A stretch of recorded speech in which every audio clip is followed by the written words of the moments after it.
In addition to presenting with Symposium, I'm also an editor with Book Pipeline, through which I look at a lot of opening pages, query letters, and synopses. And I also, like Jeannie said, I have worked on craft topics with Writer's Digest magazine and books, and still do with Michael Weiss Productions, which is the original publisher of Save the Cat and The Writer's Journey, which is the book that's known for bringing the hero's journey, Joseph Campbell, a little bit more into the mainstream writer's outlining process. And I'm going to come back to both of those when we're talking about plot issues. But I also work as an independent editor with various authors and publishers. And the reason that I wanted to talk about this is because I see a lot of books where there might be a lot of strong writing, there might be strong ideas, but the emotional impact isn't quite landing.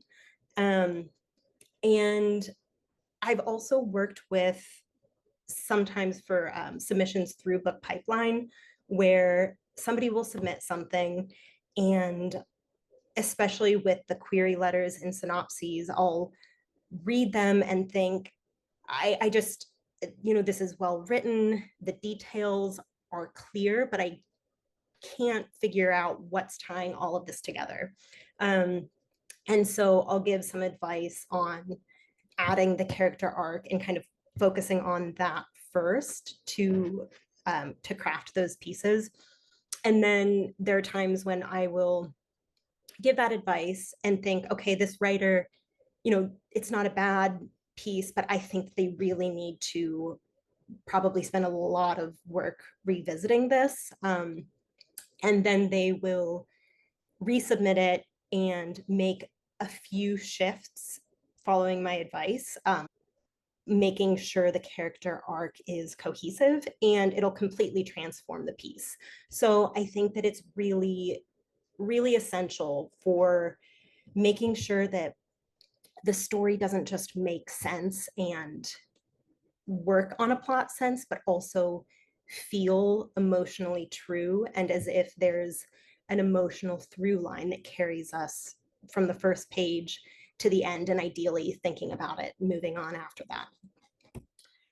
So we're going to have 3 sections tonight. First, we're going to talk about plot and character. This will be a little bit more of an overview on some things like outline structures and what a character-focused story versus a plot-focused story, or I should say character-driven versus plot-driven, how that will affect what we're looking at tonight. From there, part 2, we're going to look at essential character plot moments when it comes to looking at the sort of outline structure. Where do you really need to focus? And then finally, we're going to look at integrating the character arc in your work through examples and through looking at some of those pieces, like talking about the synopsis, the opening pages, and the query letters specifically.